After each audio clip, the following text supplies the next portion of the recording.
Good morning Switzerland. আমাদের Switzerland পর্ব চলছে। অনেক পাহাড়, পর্বত, লেক, নদী আর শহর আপনাদের দেখালাম। এবার এই পর্বে আপনাদের নিয়ে যাব সুইজারল্যান্ডের এক জনপ্রিয় গ্রামে। তবে গ্রাম বলে ভাববেন না গন্ডক গ্রাম, কারণ এই গ্রামের নিজস্ব ট্রেন আছে। আর এই ট্রেন নিকটবর্তী শহর সান্ত গালান থেকে আপনাকে নিয়ে আসবে এই গ্রামে। আর এই গ্রামে রয়েছে তিনটে কেবল কার, যেগুলো আপনাকে নিয়ে যাবে আল্পস আর তার আশেপাশের লেকগুলো দেখানোর জন্য। 1000 বছর আগে এই গ্রামের পত্তন হয়। বেশ বর্ধিষ্ণু গ্রাম, তবে ট্যুরিস্টদের চাপে একটু ট্যুরিস্টই হয়ে গেছে। এটা সুইজারল্যান্ড, এইটুকু আপনাকে মেনে নিতে হবে। কিন্তু 2-1 দিন ঘোরার জন্য এই গ্রাম খুবই আদর্শ জায়গা। ট্রেন এসে গেছে অ্যাপেনজেলে। তো অ্যাপেনজেল স্টেশনে আমি এক্ষুনি নামবো না, খালি নেবে আমার ব্যাগটা রেখে আবার আমি ট্রেনটা ধরবো। আমি চলে যাব ওয়াসারাউন্ড, কারণ আজকে ওয়েদার খুব ভালো আছে। তো আজকে একটু পাহাড়ের ওপর উঠে যাই, তারপরে যদি কোনো সময় ওয়েদার খারাপ থাকে তখন গ্রামের মধ্যে ঘুরে বেড়াবো। পাহাড়ি কোনো জায়গায় এলে নিয়ম হচ্ছে একটু পরতে পরতে জামা পরা। তো উপরে 5 ডিগ্রি টেম্পারেচার, 5 ডিগ্রি মানে আমাদের কাছে কলকাতাবাসীদের কাছে খুবই ঠান্ডা।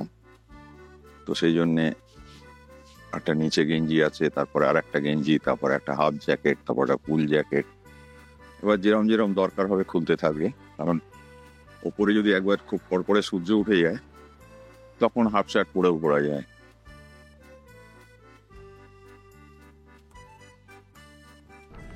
ওয়াসারাউন্ড 3-4টে স্টেশন, 10 মিনিটের মধ্যে পৌঁছে যাব ওয়াসারাউন্ড।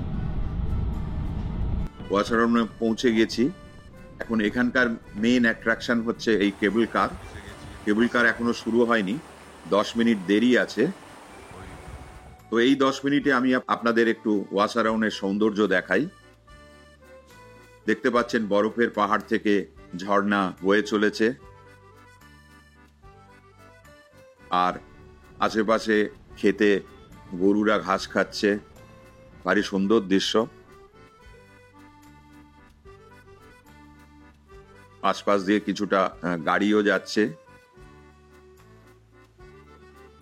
তো এখানকার মেইন অ্যাট্রাকশন এই এবেনাল্প গন্ডোলাটা। এই গন্ডোলা আমাদের নিয়ে চলে যাবে এবেনাল্পস ওপরে, যেখান থেকে আমরা অ্যালপসকে আরো কাছে থেকে দেখতে পাবো। তবে ওয়াসারাউন্ডের সৌন্দর্য প্রকৃতিপ্রেমীদের জন্য একেবারে উপযুক্ত। এখানে পাখির ডাক, গরুর ঘন্টা, পাহাড়ি হাওয়া সব মিলিয়ে মন ভরিয়ে দিয়েছে। আর এটা হাইকিং করার খুব ভালো জায়গা। এখান থেকে হাইকিং ট্রেলগুলো চলে গেছে পাহাড়ের উপরে। আমার হাতে অত সময় নেই হাইকিং করার, তাই আমি গন্ডোলায় চলে যাচ্ছি ওপরে, বা কেবল কার যেটাকে বলেন। আর ওপরে গিয়ে আপনাদের পুরো জায়গাটার একটা বিবরণ দেব। কেবল কারের ওপরে উঠেই দেখতে পাচ্ছি সেই বিখ্যাত কেবল কার স্টেশন, আর তার পাশ দিয়ে চলে গেছে পায়ে হাঁটা রাস্তা। হাইকিং ছাড়াও আরো একটা জিনিস এখানে খুব বিখ্যাত, সেটা হচ্ছে প্যারাগ্লাইডিং। প্যারাগ্লাইডিং এর জন্য এই পাহাড়টা ভীষণভাবে উপযুক্ত। এখানে সবাই এই কেবল কারে চড়ে চলে আসেন, প্যারাগ্লাইডিং করে নেমে যান, আবার কেবল কার ধরে চড়ে এসে আবার প্যারাগ্লাইডিং করেন। তো কেবল কারের সারাদিনের টিকিট পাওয়া যায় এবং সেটা খুব একটা কস্টলি নয়। এমনি কেবল কারের ভাড়া 2000 টাকার মতো আসা যাওয়া। আর এই কেবল কারের নামলেই আপনি দেখতে পাবেন 360 ডিগ্রি অ্যালপসের ভিউ। আশেপাশে পাহাড়, স্যান্টিস পাহাড় আর তার ভিউ, ভারী সুন্দর দৃশ্য।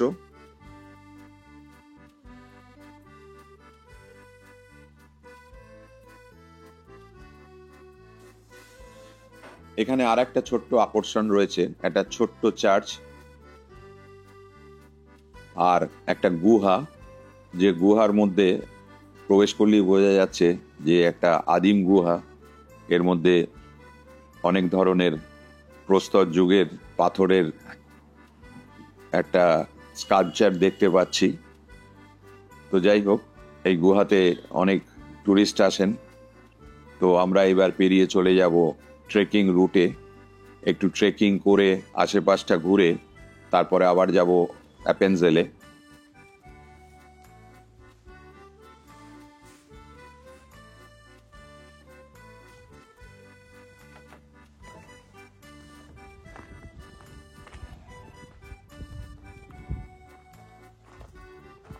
এভেন অ্যালপসের বিখ্যাত অ্যাট্রাকশন হচ্ছে আইচার ক্লিফ রেস্টুরেন্ট। এখানে একটা হোটেলও আছে।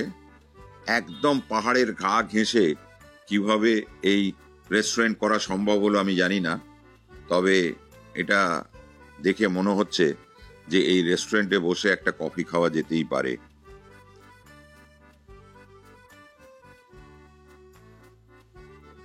আর টেবিলে বসে দেখতে পাচ্ছি সেই বিখ্যাত সিয়াবসি লেক, আর লেকে যাওয়ার সেই রাস্তা। ভারী সুন্দর পরিবেশ এবং পুরো রেস্টুরেন্টটা নাটকীয় ভঙ্গিতে ঝুলে আছে পাহাড়ের এখানে। এখানে আরেকটা জিনিস উপরি পাওনা, সেটা হচ্ছে প্রকৃতির নির্জনতা। ওয়াসারাউনে ভিড় কম, তাই এটা প্রকৃতি প্রেমিকদের জন্য একেবারে উপযুক্ত জায়গা। পাখির ডাক, গরুর ঘন্টা, পাহাড়ি হাওয়া সব মিলিয়ে একটা দারুণ পরিবেশ। আর দেখছেন এখানে প্যারাগ্লাইডিং হচ্ছে। একটু বায়ু নির্ভর এই স্পোর্টস, হাওয়ার জন্য একটু ওয়েট করতে হচ্ছে, আর এই স্পোর্টসের জন্য একটু ট্রেনিং নেওয়াও দরকার। যারা ট্রেনিং নিয়েছেন তারাই আসছেন, আর এরা প্যারাগ্লাইডিং করে নিচে নেমে যান, আবার লিফট ধরে আবার উপরে চলে আসেন, আবার প্যারাগ্লাইডিং করেন। ভারী সুন্দর দৃষ্টিনন্দন অ্যাক্টিভিটি। এটা ওঠা গেলে হয়তো ভালো হতো, কিন্তু আমাদের ট্রেনিং নেই বলে আমরা যেতে পারলাম না।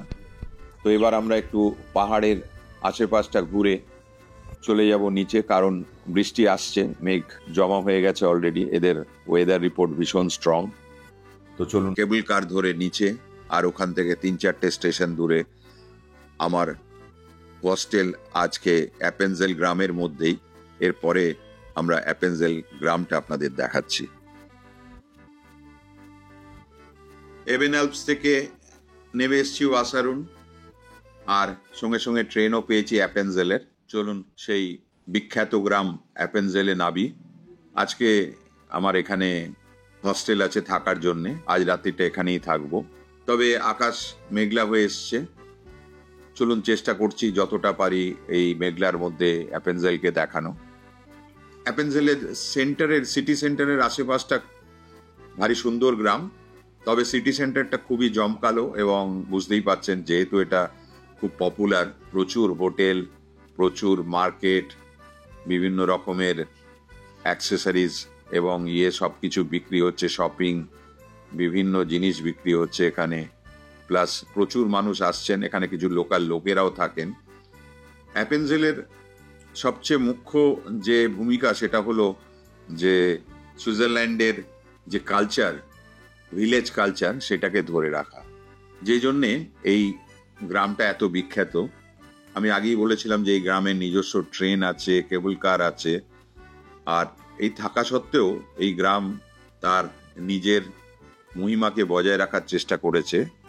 সরকার থেকে ওটাকে শহরের তকমা দেওয়ার কথা হয়েছিল, কিন্তু অ্যাপেনজেল সেটাকে নেয়নি। ওরা বলেছে যে না, আমরা গ্রামই থাকতে চাই, এবং আমাদের যে 200-300 বছরের ট্র্যাডিশন আছে সেটাকে আমরা মেনটেন করে যাব। আর গ্রামের বলতে শহরের কোনো কোলাহল নেই, শান্তি, প্রকৃতি, মানুষের সবই আছে। শুধু একটু ঘরবাড়ি একটু বেশি মনে হচ্ছে, কিন্তু প্রত্যেকটা ঘরবাড়ি ভীষণভাবে সাজানো। দেখলেই মনে হবে যেন একটা রূপকথার গ্রামে ঢুকে পড়েছি।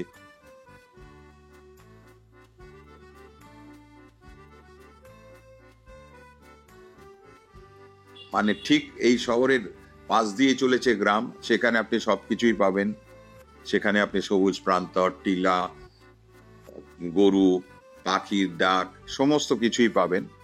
আবার শহরের মধ্যে ঢুকলেই দেখতে পাচ্ছেন রঙিন জানলায় ফুলের টব, চারিদিকে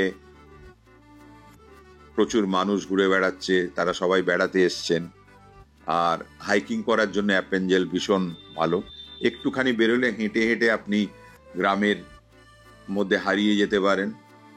ভারী সুন্দর এই গ্রামের আশেপাশের ভিউ।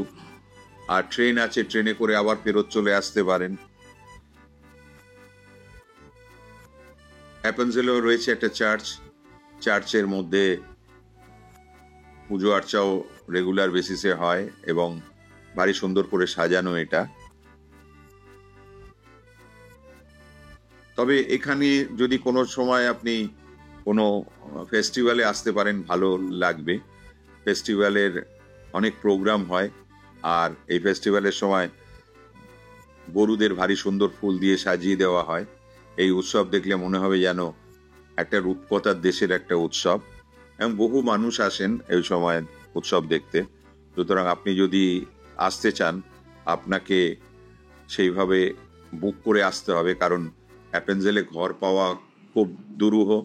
এখানে একটা মিনিমাম ঘর, হোটেল মিনিমাম ভাড়া হচ্ছে 10,000 টাকা। সুতরাং এটাকে গ্রাম বলে সস্তা বলে ধরা যাবে না, এবং বেশ কস্টলি এখানকার জিনিসপত্রের দাম। তবুও আমি বলবো যদি এখানে আসেন অবশ্যই এখানকার চিজ কিনবেন। চিজ ভারী সুন্দর। আরও বিভিন্ন রকমের পেস্ট্রি জাতীয় অনেক কিছু আছে যেটা সুইজারল্যান্ডের বিখ্যাত। রোস্তি, ফন্দুই এগুলো টেস্ট করতে পারেন। সকাল থেকে ঘুরতে ঘুরতে প্রায় সন্ধে হয়ে গেছে, আর হস্টেলে ফিরে এসেছি। হস্টেলটা বেশ ভালো, কারণ এটা খুবই প্রাইসি। আপনারা জানেন যে সুইজারল্যান্ড ভীষণ এক্সপেন্সিভ, সুতরাং হস্টেলও খুব এক্সপেন্সিভ, কিন্তু কোয়ালিটি খুব ভালো। তো আজ আর বেরোবো না, কাল সকাল সকাল বেরিয়ে যেতে হবে জুরিখ। তার আগে যেতে হবে সেন্ট গ্যালেন। সেন্ট গ্যালেনে গিয়ে একটু সময় আছে আমার, সেন্ট গ্যালেনটা দেখাবো। তা চলুন আজকে এখানে শেষ করছি, কাল সকালে আবার দেখা হবে। গুড মর্নিং অ্যাপেনজেল। আবহাওয়া অফিসের রিপোর্ট মতো সূর্য বেরিয়েছে, নীল আকাশও বেরিয়েছে।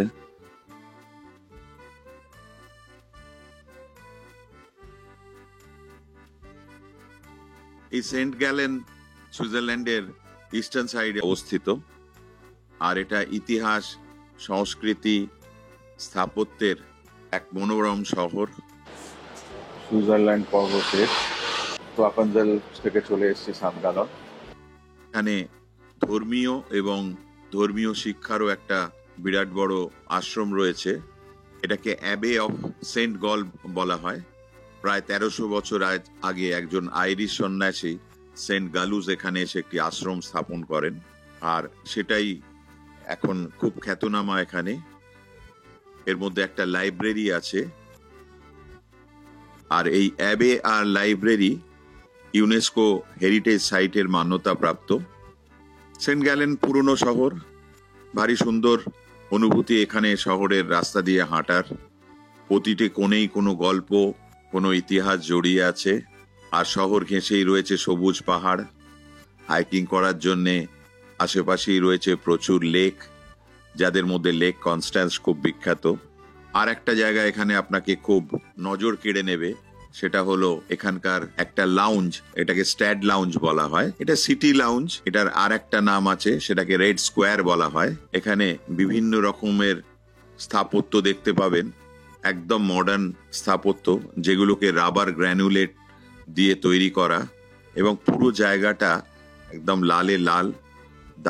ভারী সুন্দর ফার্নিচারও তৈরি করা রয়েছে, অনেক ইন্টেরিয়ার এলিমেন্ট রয়েছে, বাচ্চাদের খেলার জায়গা রয়েছে।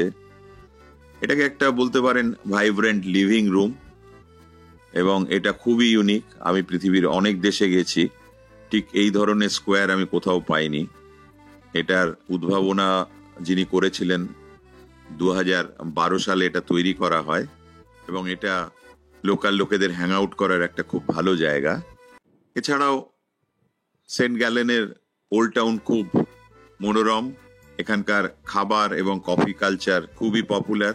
আর যেহেতু সেন্ট গ্যালেন পৌঁছতে জুরিখ থেকে মাত্র ঘন্টা দেড়েক লাগে, অনেকেই এখানে আসেন একটু সময় কাটাতে। আমার হাতে বেশি সময় নেই, আমার এবারে জুরিকে ট্রেন ধরতে হবে।